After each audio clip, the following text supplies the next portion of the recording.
Basically, what I'm going to do is I'm just going to start from the top of D2L and I'm going to work my way down.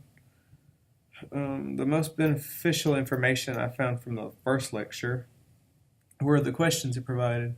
While a majority of that first lecture was questions, I understood that while these questions, they're not exactly the ones you'd be asking yourself, they're guidelines for your self-talk. These questions help guide you along because if you have a situation that comes up at work, you're going to have to be able to handle it. So if you use these questions, they can help you see from other points of view before you make your maybe sometimes rash or impulse decisions. From our next lecture about habits that help win in office politics, what I thought was the most beneficial was, first of all, I think it was neat that they broke it down into 7 different topics.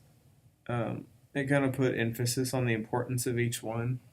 One of them talks about how important it is not to complain about things at work. And it goes on to say it's a good idea to focus on your circle of influence or what you might be able to contribute to influencing your situation. Making yourself stop feeling sorry for yourself will show those around you that you can show up to work and do things even if you aren't the happiest in your situation. Another one of the habits I found beneficial was the one that mentioned you shouldn't take sides.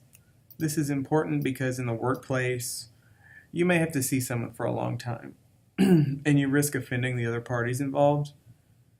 And, you're going to lose your connection with them if you agree with one person, but you don't agree with the other person. Just don't take sides. Make sure each party has an equal opportunity to say what they need to say respectfully. The next lecture linked to a website that offered a lot more topics on office politics. Those listed here included situations written and sent in by people in different organization situations. One that was very powerful is a situation where a manager wrote in and asked what he could do about his replacement. This employee got promoted, and he needed somebody to fill the position, so a man was hired. And going off the title of this one, the new guy I hired is hated. It's pretty much to say that he wasn't wanted. I believe this example is beneficial because one of the facilitators of the website commented on it and mentioned that the original question was vague.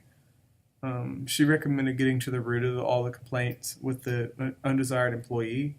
She also recommended setting a plan to talk with the person, to ask if they're willing to change, and if they're not, they should be asked if they would like to take any kind of training to better themselves. I feel like it's been a beneficial scenario because that's how I would do it.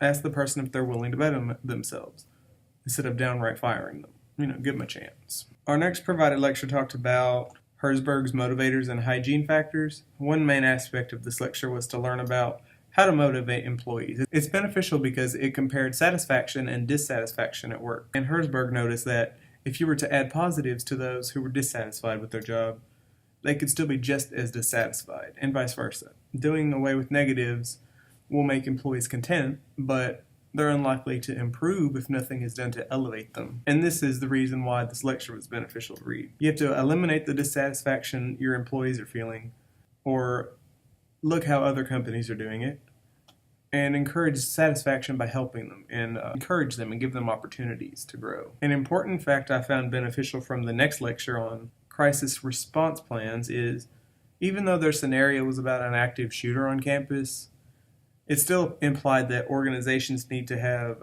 clear methods of communication. If something were to happen, the message needs to get out effectively and smoothly. Going off that, the link provided over crisis plan elements was very beneficial. It had one key bit of information I found super important, that being part of their plan where they encourage people to identify employees ahead of time. That will help take care of a crisis when it first starts. It suggests that it's a great idea to have the crisis communication team ready ahead of time.